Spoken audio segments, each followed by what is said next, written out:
শরীরের ভেতরে ঠিক এই মুহূর্তে একটা যুদ্ধ চলছে। আমরা হয়তো টের পাচ্ছি না, কিন্তু লক্ষ কোটি সৈন্য লড়ছে টিকে থাকার জন্য। এই যুদ্ধের একটা নাম আছে, ডাইসবায়োসিস। মানেটা কি? সহজ কথায় এটা হলো অন্ত্রের ভেতরে একটা ক্ষমতার লড়াই, যেখানে খারাপ জীবাণুরা ভালো জীবাণুদের হটিয়ে দিয়ে পুরো সিস্টেমটা দখল করে নিতে চায়।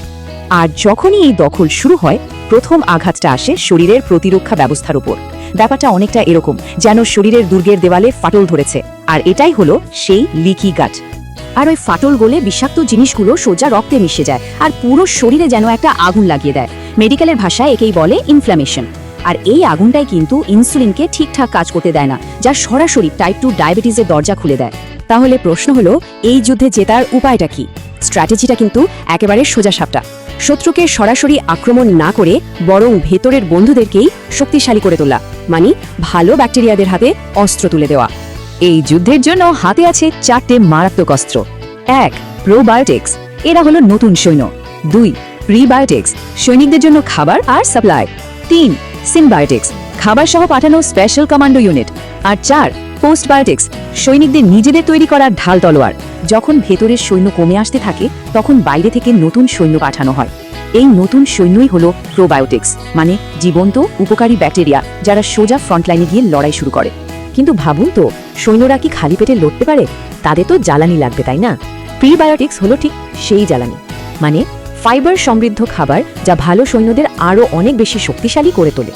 আর যখন এই শক্তিশালী সৈন্যরা ঠিকঠাক খাবার পায়, তখন তারা এমন কিছু জিনিস তৈরি করে যা শত্রুদের জন্য বিষের মতো আর শরীরের জন্য বর্মের মতো কাজ করে। এটাই হলো পোস্টবায়োটিক্স, এই যুদ্ধের আসল পুরস্কার। কিন্তু একটা বিরাট বিপদও আছে। বিপদটা হলো ফ্রেন্ডলি ফায়ার, মানে এমন একটা হামলা যা বন্ধু বা শত্রু কাউকেই চেনে না। এই ফ্রেন্ডলি ফায়ার আর কিছুই না, এটা হলো অ্যান্টিবায়োটিক্স। একে একটা পারমাণবিক বোমার সাথে তুলনা করা যায়। যখন এটা ব্যবহার করা হয়, তখন এটা শত্রু জীবাণুর সাথে সাথে বন্ধু জীবাণুদেরও একেবারে শেষ করে দেয়। পুরো দুর্গটাকেই যেন একটা ধ্বংসস্তূপে পরিণত করে।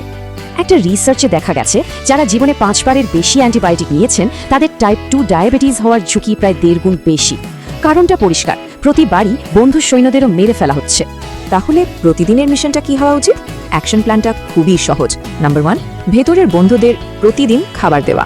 নাম্বার 2, ফার্মেন্টেড বা গাঁজানো খাবার খেয়ে সৈন্য সংখ্যা বাড়ানো। আর নাম্বার 3, পলিফেনল দিয়ে দুর্গের দেওয়ালটাকে আরও মজবুত কর। সৈন্যদের রসদ যোগানোর জন্য পাতে মাশরুম, ফাইবার সমৃদ্ধ শাকসবজি আর পেঁয়াজ রসুনের মতো খাবার রাখা যেতে পারে। এগুলোই তাদের সবচেয়ে পছন্দের খাবার। আর দুর্গের দেওয়াল রক্ষা করার জন্য দরকার পলিফেনল। এটা কোথায় পাওয়া যায়? বেরি, গ্রিন টি, ডার্ক চকলেট, এমনকি ভালো কোয়ালিটির এক্সট্রা ভার্জিন অলিভ অয়েলেও এটা প্রচুর পরিমাণে থাকে। শেষ কথা হলো, স্বাস্থ্যের আসল যুদ্ধটা বাইরে নয়, এটা শরীরের ভেতরেই জিততে হয়।